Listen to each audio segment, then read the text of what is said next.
This is the weekly wrap up presented by the Conversation Project, and I am Jay Cleveland Payne, and this is simply the wrap up of news stories we posted all week long on the Conversation Project's feeds, both on Facebook and Twitter, or X, however you want to call it.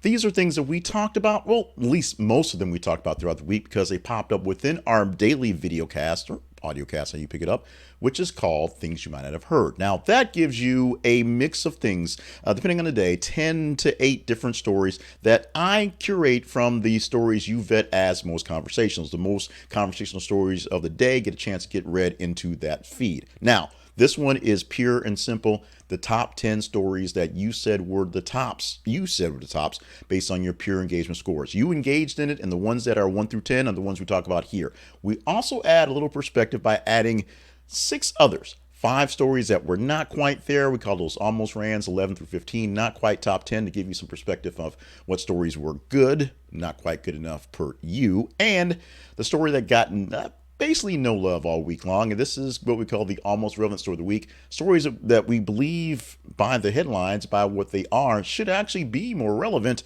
but for whatever reason gets very little attention inside the feeds. We had a lot of stories this week. So the almost relevant story, the very bottom story this week, is story 195. 195 distinct different postings over the past 7 days and a couple hours. So that's a lot to get into, which is why that one was so lesser than the others. And we'll tell you how lesser in just a bit. Make sure you stop by our website. This is theconversationproject.com for more details on how to see what you can see about us. We'll do some quick explanation on how the feeds work and how we can gauge things like that towards the end of the podcast. But just remember, check us out and you can get that right up forward to go forward with things. And also, don't forget to email us at theconversationinbox@gmail.com to give us details, give us suggestions, give us ideas what we should do to fix the things going forward. Let's get into the news stories for this week, ending November 11th, 2023. Top 10 stories per your engagement.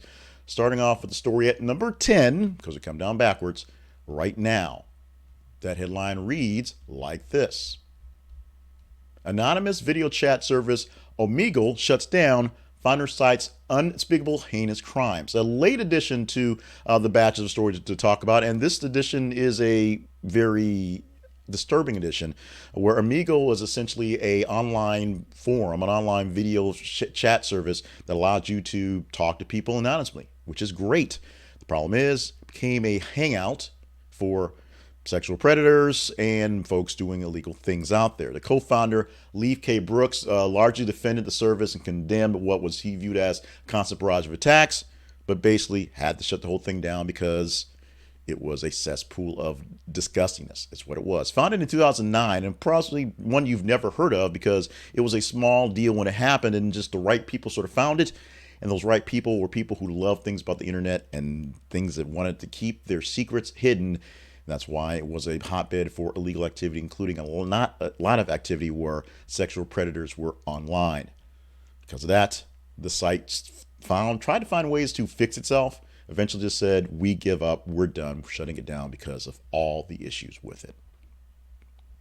Speaking of internet and all sort of kind of weirdness of that one, the internet is now up in arms.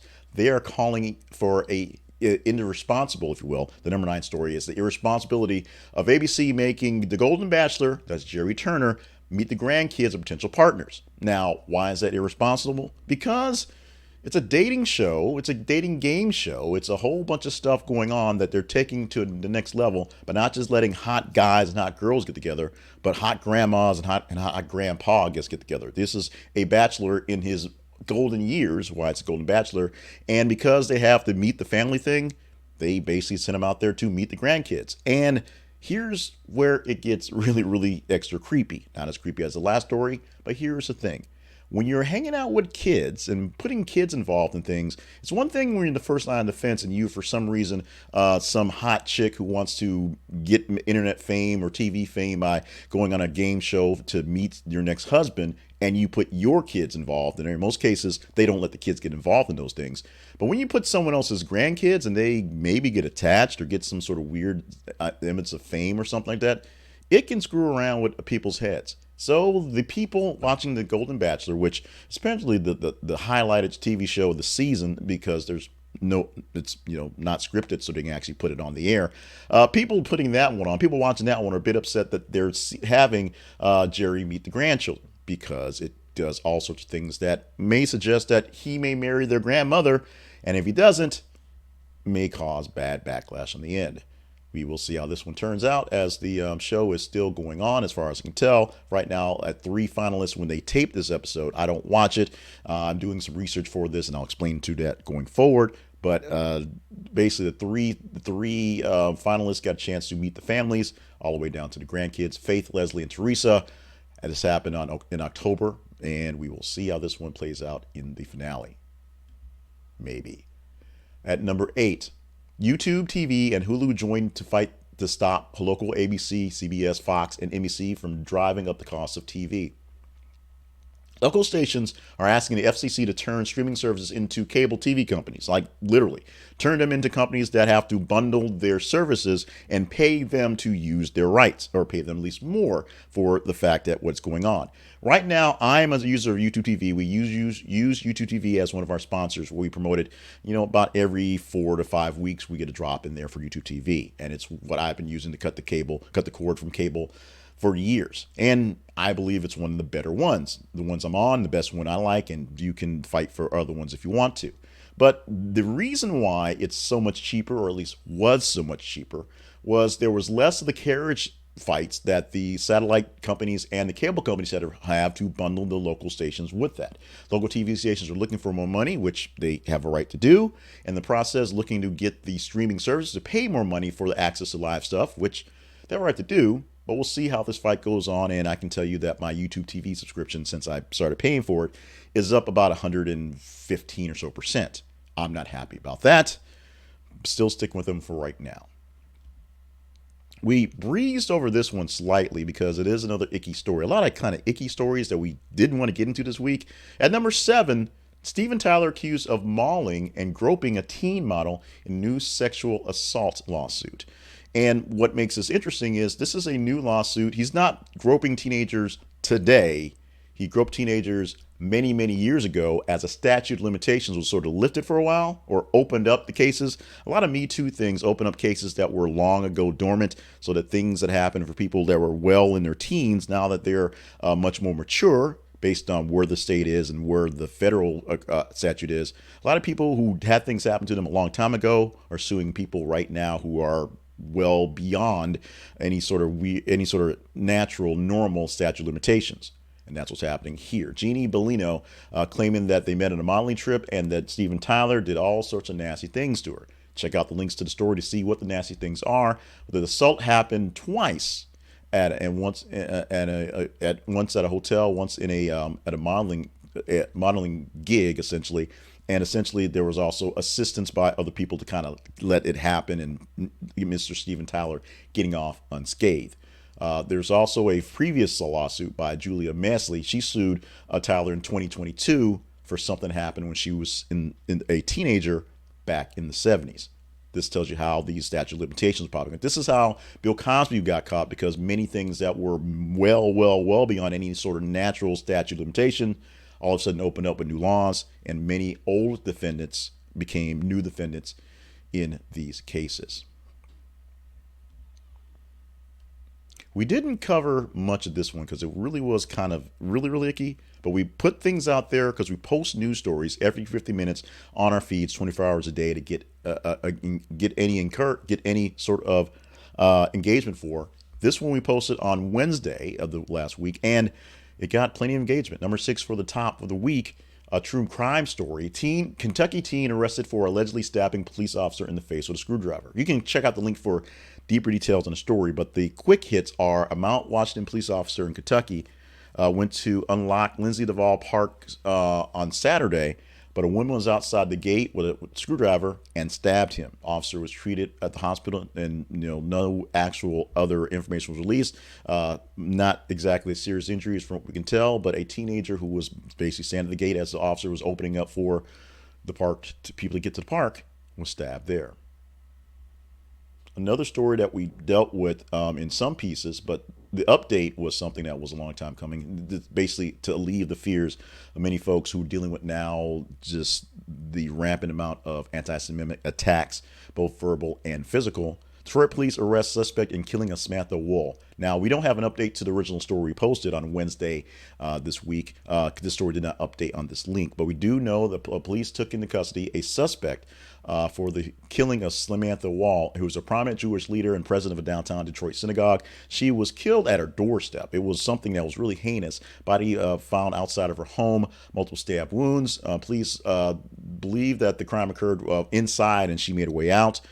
They don't suspect this to be anti-Semitism. They believe, I guess, for any lack of explanation, something that happened as more or less a robbery or some sort of foul play that was more or less heinous, more or less not planned, as opposed to she was killed because she was this leader. It's just something that happened. Not a good thing regardless, but it's what was there. So the thoughts that there was a spree of people looking to take out folks of Jewish descent, that some of that fears was alleviated. There's still lots of people who are really up in arms and really kind of freaked out about what's going on with those things. We'll talk more about that in future stories. But we have, for this case at least, an explanation, more or less, someone taken in custody and the definition of the actual crime, not so much a hate crime, but a crime more or less of convenience. CRISPR cure for HIV now tested in 3 patients. Antiviral therapy, say that 3 times fast, can decrease the amount of HIV in a person's blood to undetectable and untransmittable levels, but ART, that's the short form of antiviral therapy, doesn't cure HIV, but it forces virus to dormant state. Now there's a new gene editing technology based on the CRISPR technology to help maybe cure HIV, freeing people from the lifetime of dealing with the ART. This is something that is really, really big. We had a story this week as well about CRISPR technology with a possible cure for sickle cell anemia. Essentially, blood diseases, being able to use this technology to fix the blood, gene editing out the issues that are making your blood susceptible for diseases and getting rid of them altogether. We'll see how this thing plays out. 3 patients have been tested now. We'll see how it comes out with that, because this is a real game changer in medical technology. The Hamburg airport closed after armed man drives through gates. This is the number 3 story for this week. We pulled this specifically from a German website, DW, and this was something that was big on many international websites. AP had a kind of a better write out that we saw after we put this one out there. Wasn't much because we put it out there pretty much at the time it was happening on Sunday. An armed man drove a vehicle through the gates of the airport at the city of Hamburg on Saturday night. German media reported this story, and police said the man's wife had contracted them earlier about a possible child abduction. A whole lot of stress, whole lot of crazy. No real update to the story, as this was the breaking news part of the story. We'd like to get more on this, and we do. We'll put it out there. If you want to engage in it more, please do. We ask you to let us know to go deeper into this one. However, that's what we had in the story, and it was big enough to be a number 3 story, carrying all the way from a Sunday to this Saturday as we present this to you on the 11th. A story that also traveled quite a bit away, which was posted on Friday.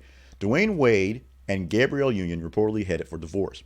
We pulled this from TotalProSports.com, the blog that covers lots of sports stuff. This turned into an article that was in all the big the big media rags, essentially, to talk about the tabloidish stuff, and same famous people like People and TMZ and those folks as well.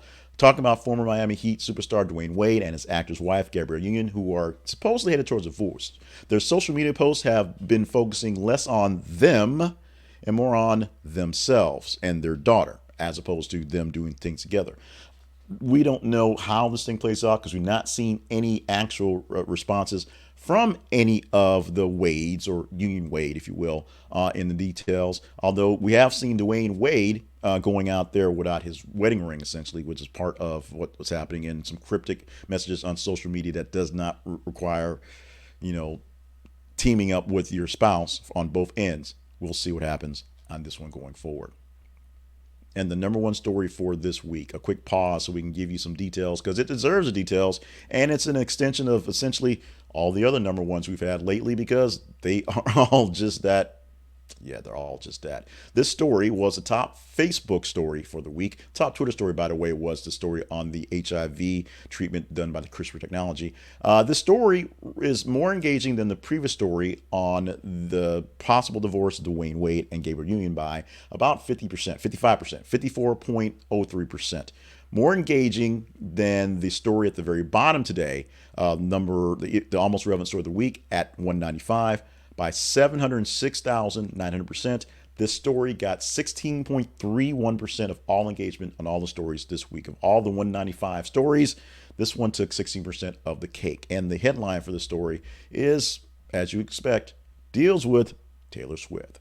It reads, headline at least, Jason Kelce, not so subtly, hints brother Travis is traveling to Argentina for Taylor Swift concert. We had two Jason Kelce stories pop in late on Thursday that were top-ish stories. One was Jason Kelce being named one of people's sexiest men alive, not the number one. In fact, he said, I'm not the sexiest man in my family. That actually goes to my brother who's dating that other chick.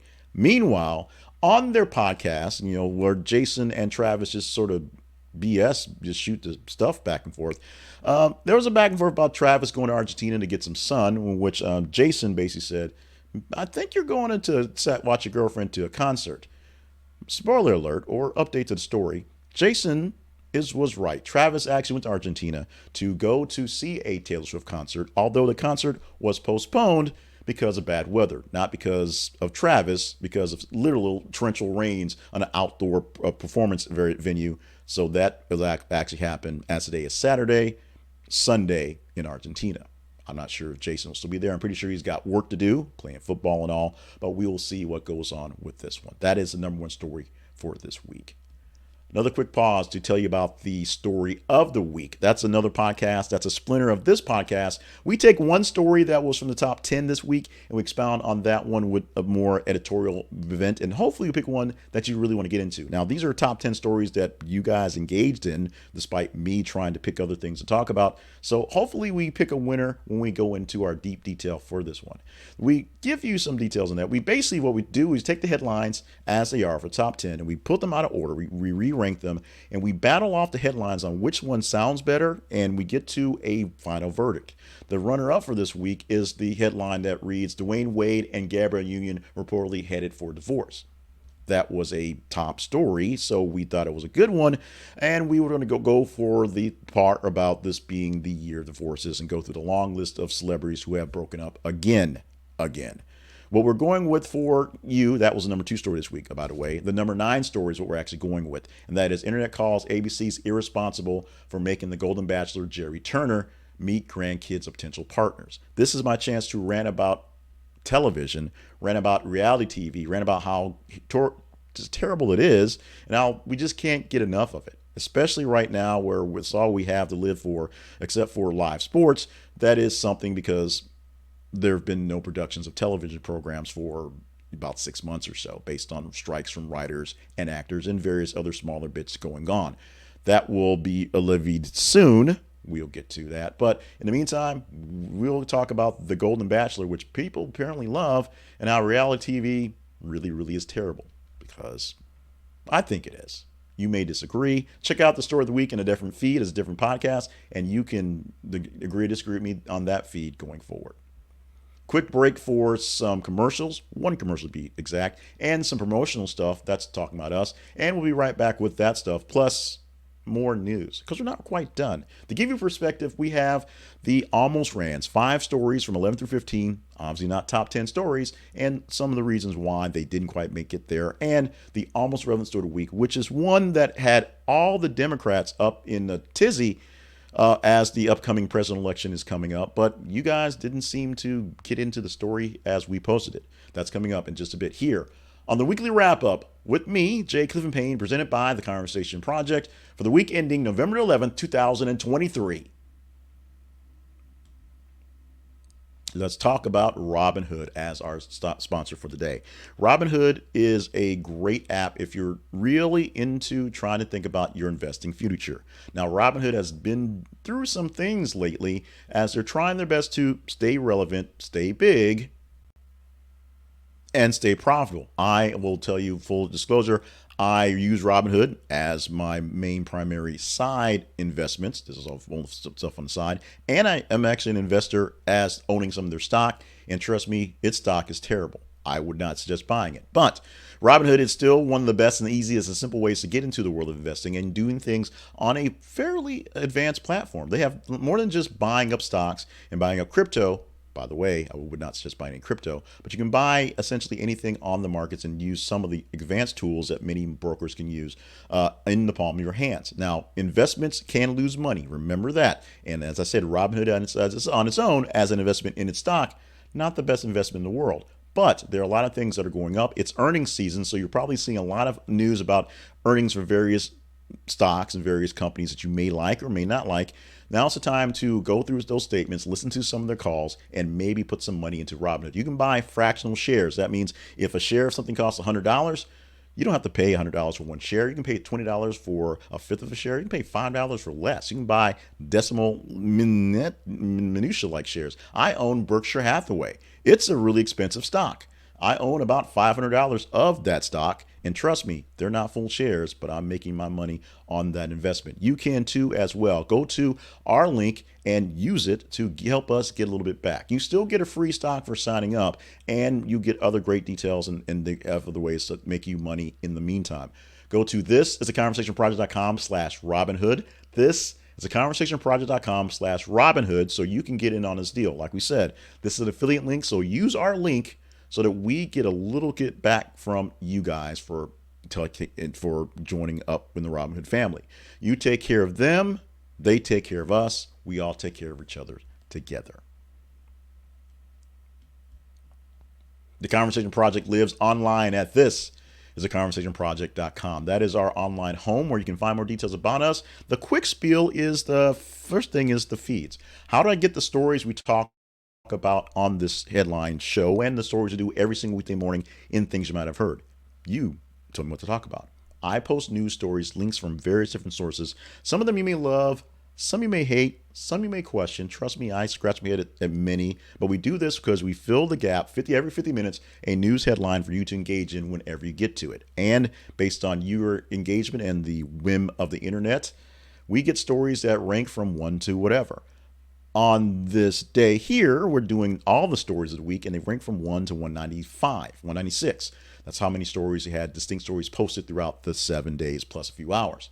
On Monday, we'll give you 10 stories from the top 30 stories of the weekend, about 90 stories there. On the rest of the week, we'll give you 8 stories from top 15, about 31 stories posted throughout a day or so there to give you your daily posting. And you do that by going to Facebook and Twitter. Facebook.com/thisisaconversationproject and Twitter.com/th_conversation or X.com. Nobody who's joined X in the last 6 months doesn't know it's not Twitter, so you know what we're talking about. You can email us at theconversationinbox@gmail.com and tell us what to do, what to work on. You can go to our website and click on our partnerships page and become a direct partner and help us direct more things towards the betterment of the show. So we appreciate all you give to us, whether it is a donation one time, whether you go to one of our sponsors and help out that way, or you're just telling us what to talk about in the feeds. We can't do this thing or any of our things without you. We thank you in advance for all the love and attention you are willing to give us.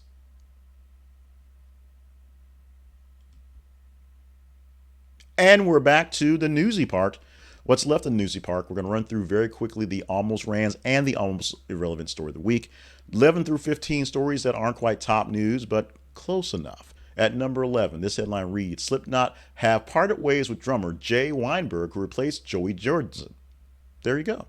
After a long delay, because it was a quote-unquote creative decision. Essentially, Jay Weinberg has been feuding with Slipknot for a few years now.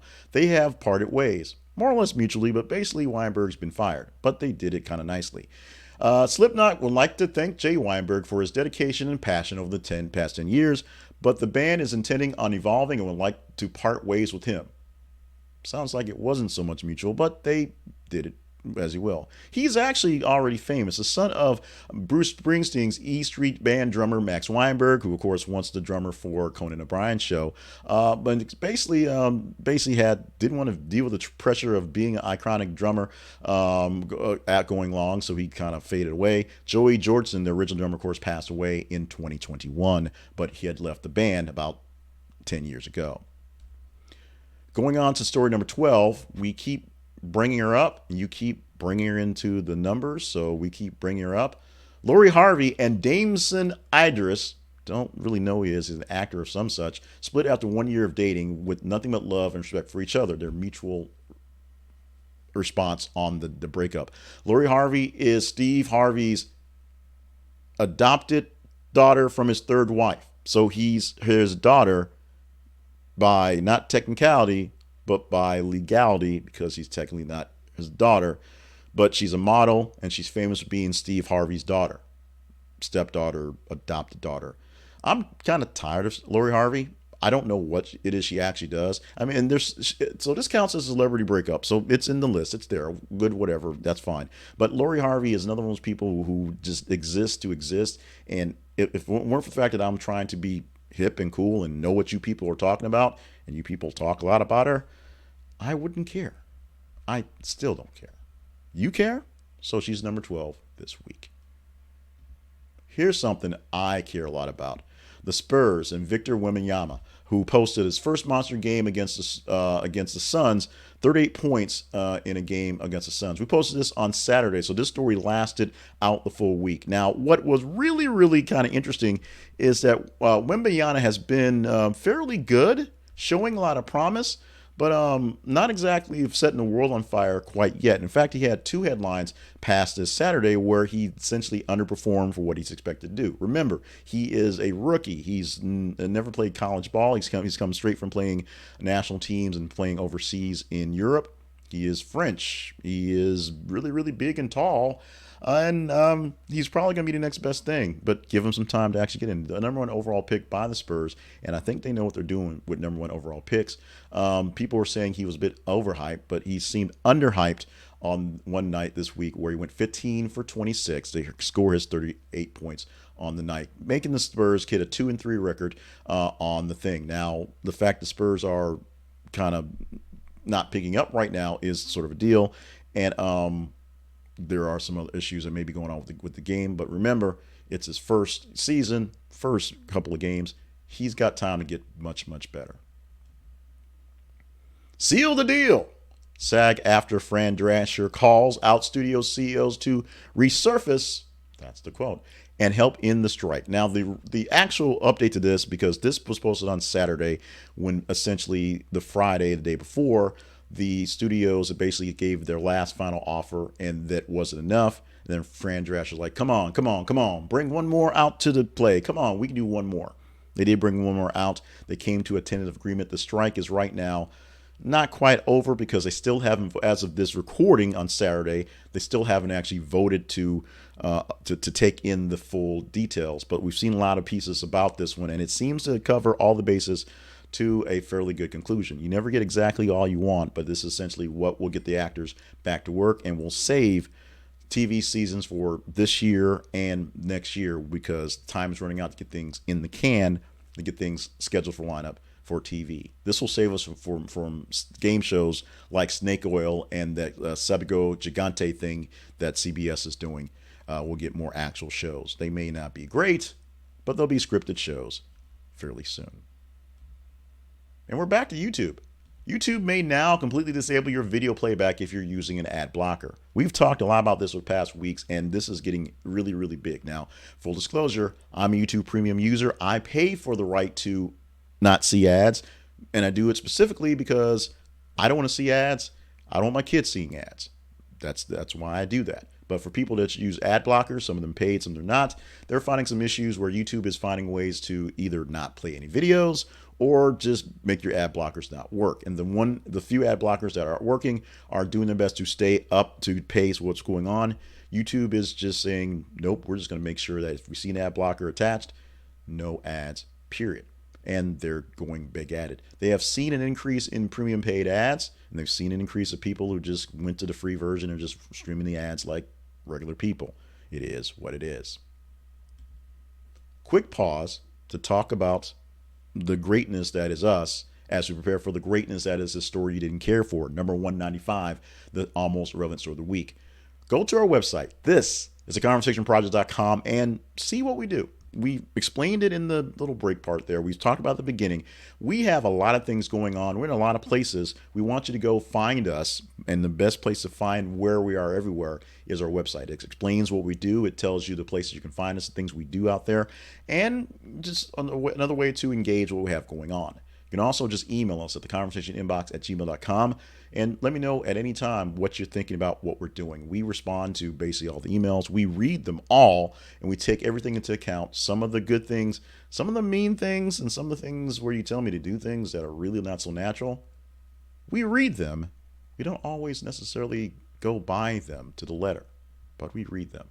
Of course, the feeds make this thing go. Go to Facebook and Twitter, facebook.com/This Is a Conversation Project, and twitter.com, x.com, th_conversation. Every 50 minutes, we're posting a new article for you to check out wherever you are when you're checking other folks out. Engage in the stories. That gives us an engagement score. The higher the engagement, better chance of talking about it on the things you might have heard daily, or this on the week, or even popping up in the Story of the Week podcast. And now, the story we told you that was so bad, no one cared for it, by a percentage, I'd say, 706,900% less than Jason Kelce outing Travis Kelce going to Argentina. Here is your headline. Donald Trump leads Joe Biden in 5 battleground states before 2024 election per new polls. A poll came out over the weekend, early in the weekend, basically Friday, that had all the Democrats in a tizzy, and the whole, peeing their pants analogy kept on going. And many folks said, hey, if you're a Democrat, now's the time to invest in the pens and diapers, because the Siena College New York Times poll basically said that there are 5 battleground states where Trump is basically trumping Joe Biden pretty handily in those states, meaning there are some places where Trump would easily win if the two were running for president today. Now, remember, this is based on registered voters. This is not, going out into the future and saying who actually voted. And as the statement goes pretty soundly, polls don't. There's also some interesting outliers in this actual poll where it was a full landline poll. I mean, there were people, they had to have a landline to talk to these people. They were registered voters. They met all the parameters, all those things, but they had to be contacted via a telephone with the actual, I guess it's cordless phone, still a landline phone, but something you dial through the phone company, not through your, I guess that's a phone company too. You had to have a landline phone. That's just not a thing these days in most places. So it limited who could actually be a part of the poll. Doesn't matter, because many polls, including a poll that popped up by CNN a few days later, essentially said the same thing, that Biden is losing out to Trump in many places because Biden is losing out to Trump in many places. No real explanation. And for part of the problem with the other poll, it basically, the margins that were there were right within the margin of error. So essentially a wash in all practical things. Another poll came out saying that JFK Jr. Could actually beat both Biden and Trump in some states as well, which of course is another outlier poll, which most were showing that he actually could not make his way through the primary. He might take some votes away from one or two, but wouldn't actually win any real votes going forward. We shall see how that plays out. By the way, the poll was conducted from October 3rd to November, from October 22nd to November 3rd. That was a few weeks ago, so it takes a while for things to process and time for people to kind of get all bedwetty after that. No need to get bedwetty for what we're doing here, because we are now done for today. This has been the weekly wrap-up for the week ending November the 11th, 2023. My name, still J. Cleveland Payne, still providing you news headlines every 50 minutes on our feeds on Facebook and Twitter so that you can engage in them and I have things to talk about and record for the internet every single day. We record these things every single day, and also little short blurbs on different bits and pieces that are going to hopefully move the needle for what you're engaging in. in TikTok and on YouTube Shorts, and some written articles here and there as well. Stay tuned for the Story of the Week podcast. We're going to go deeper into the Golden Bachelor because you guys want to. So we're going to see how that plays out. And of course, be with us come Monday for things you might not have heard and find out what 10 stories were biggie for the weekend to chat up to get you started for your week to conversate in. In the meantime, what 10 stories will be the top next week for this thing here? We'll have to wait 7 days to find out. So keep engaging, keep on chatting, keep on telling me what you want to talk about, and I will tell you exactly what it was you were interested in on next week. Make sure you're staying limber, staying hydrated, and staying on task for all the grand things you are here to do, and just be here for all the things, especially for this thing next week. And we'll see you again on this thing next week.